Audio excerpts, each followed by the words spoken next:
think about people, renters, tenants, customers, whatever we want to call them, and think about what are their wants and needs, where do they really want to live, how do they want to live, what makes them tick, and then build buildings that deliver and cater to those needs.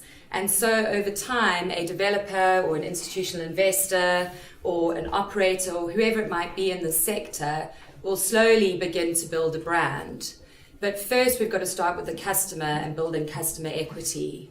In terms of, I guess, the difference between the build-to-rent product and the for sale product, that long-term income is the important factor. When you're building for sale, generally you're not really interested in what happens once your building is sold, once your flats have gone out the door.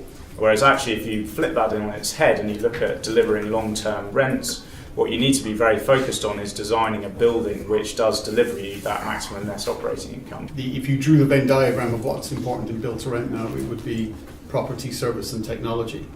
And technology would be equal to the other two parts. And so I think in build to rent that it will be less important, for the roof to blow off than it would for the Wi-Fi to fail. We basically need to barista ourselves, right? So once upon a time you bought a cup of coffee, you just buy a cup of coffee. Baristas is now a profession, and you pay £2 over another cup of coffee for a good barista. Now look at the value chain in that. We need to redefine our offering to the sector, to the consumer, so they recognise the value of what we're paying, of what we're doing for them. There's an interesting question around branding build to rent for the industry and branding build to rent for tenants. So build to rent means something in the industry. Build to rent means look, that doesn't sell the benefit to them of what you're doing.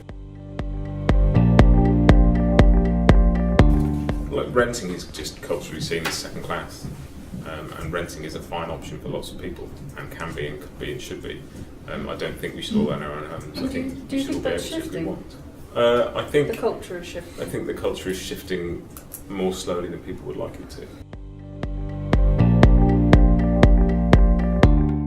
This demographic, it's quite varied, and that's, I find, really enlightening and also really exciting, because it means that there's a lot more people out there who are keen to experience something different. It extends to families, it extends to pied-à-terres, to downsizers, to people who want to come and have part-time accommodation in a city centre. Everybody's sick and tired of hearing about millennials, and I kind of get that, but they are in the choose to rent category. They place value on experience. They don't place value on things. But ultimately, they get it. They get renting. They rent Ubers. They rent Zipcars.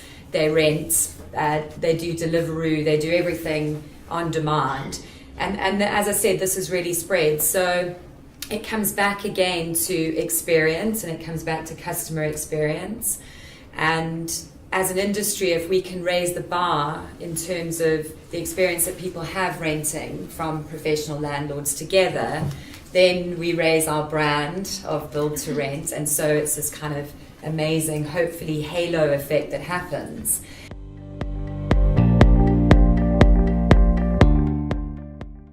So I think it's a further segmentation of the market, which will naturally then evolve into, I guess, the next stage after that. Students gone into graduate accommodation through build-to-rent apartments, through suburban PRS into specialist PRS, so sort of elderly care type PRS as well. But where we are therefore finding a huge efficiency in the rate at which we deliver, the cost at which we deliver something, then we will become much more competitive. And again, what Egan and Gerald are doing with modular construction, that's a great example of innovation. Very small at the moment, but let's see if we can invest as an industry to get there.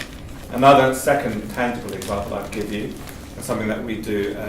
We have these very clever engineers who they use BIM, which you've heard about, but we're now at BIM 6, where you can do very, very clever stuff where I can design a PRS building, and then once it's built and being operated by Granger, say, then we can walk around with our iPad and point it at the roof.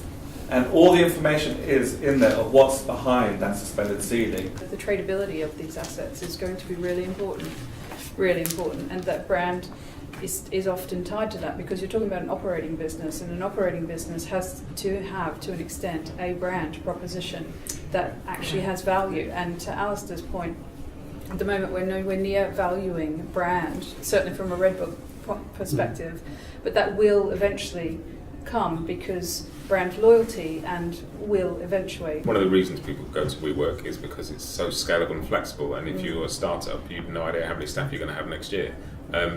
So you can move in, if you need a smaller unit 6 months later, a bigger unit, a different building, move to a different territory, you can deal with the same people and they can move you around, find you space. And say you graduate and want to share a flat with 4 people, then you meet somebody and you want to live with your partner, and then you've got to, if one company can deal with all this and potentially move you between buildings and units within the building, and you have this continuous experience that works for you, there's a huge value in that. The market has a way to go to get there.